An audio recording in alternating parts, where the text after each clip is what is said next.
LeAnn's career had really taken off. She was a busy, busy, busy girl. LeAnn was singing the national anthem for every professional team, high school team in the Dallas-Fort Worth area. Oh, say, can you see by the dawn's early She's had to sing it at least 100,000 times. what so proudly we have. You know, she could curl your hair with the national anthem, and she kept it traditional. You know, we're right in the middle of the Bible Belt here in this part of Texas, and so you don't mess with things like a national anthem too much. O'er the land of the free. When she was done, everybody really was jazzed to see the game or whatever was going to happen, because it was like, wow, that's great.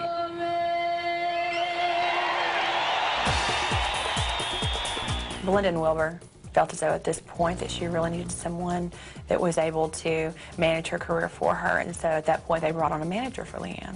Everything on the outside, looking in at LeAnn's life, looked like it was just perfect. And then the next thing you know, in her real world, she has to go to school. She had some bad experiences in school. Sometimes kids get jealous that another one their same age is having a little bit more success than they're having. She was subjected to some abuse and just bullies. There were 4 girls that harassed her. She couldn't even walk down the hall without someone trying to trip her or whisper something under their breath. They'd pull her hair. These girls took her and held her while one of them poured paint on her. And then they got the locker open and put her in the locker and closed the locker. Sometimes kids can be really cruel. These are girls that you go to school with, that you've gone to school with, that you thought were your friends. She hadn't done anything to those girls. The girls just probably resented her. I guess she did things they couldn't do, and so they wanted to bring her down to their size.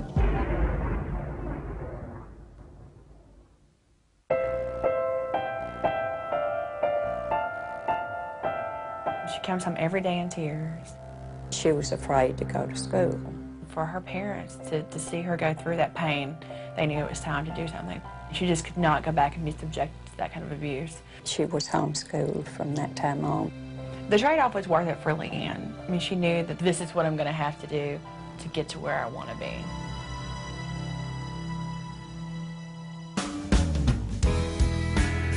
I received a phone call from LeAnn's manager. She says, I have this little girl who's looking for a song. Do you have any songs? I said, sure. And so he gave LeAnn and Wilbur a little cassette of Blue. It just happened to be a song that I had written back in 1958. The song was originally planned for Patsy Cline. Unfortunately, we had lost her before she had the opportunity to record the song.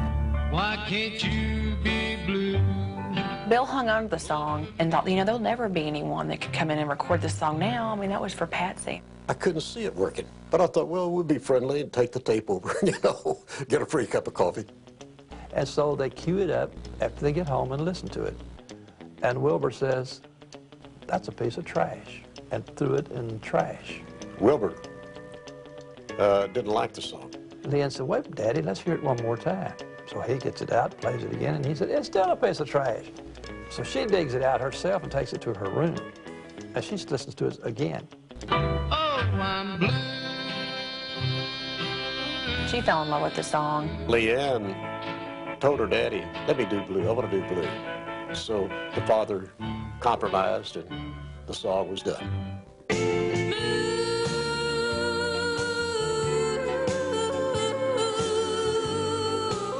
When I heard her sing Blue, it knocked me out. I'll never forget he cried when he heard her sing it. Man, chills came over me. I cannot see or hear Patsy Cline doing that song better or possibly even as good as what LeAnn did. Why can you be blue over me?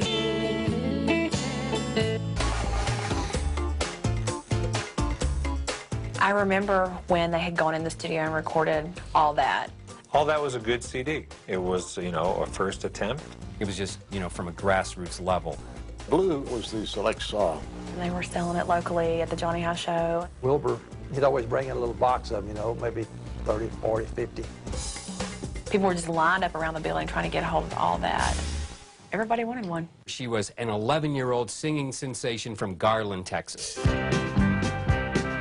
The Dallas-Fort Worth area radio stations knew that we got to check this out.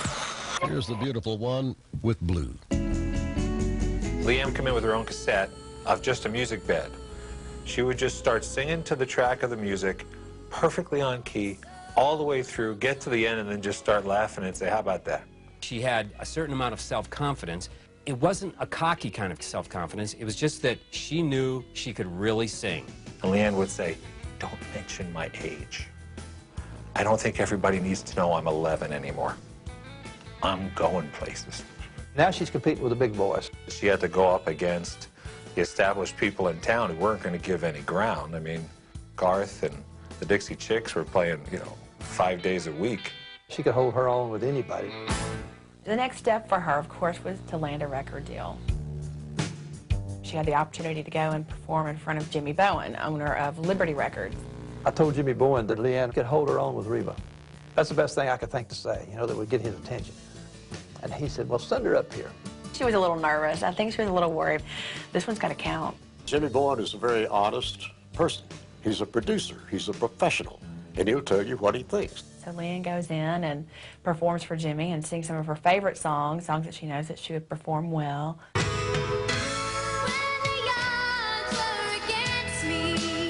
He said, well, you're cute, and you're pretty, and you sing good. Now, here's what I want you to do.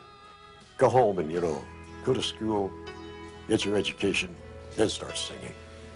And if she's kind of walking away, Jimmy hollers over her shoulder. He said, oh, by the way, he said, tell Johnny High that I said Reba McEntire would blow you off the stage and plumb out into the street.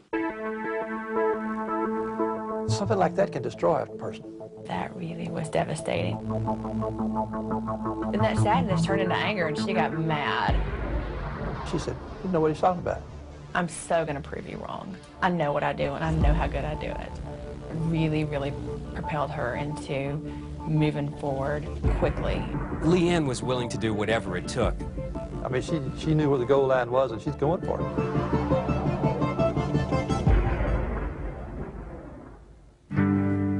Next, LeAnn fights to gain respect in the industry. Quite a few labels around town had passed on LeAnn. People thought she's just too young. She's not going to know how to handle this career.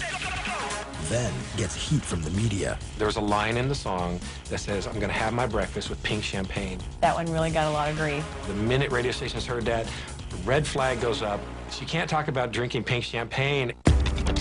Log on to VH1.com to see rare photos and footage of LeAnn when she was just starting out.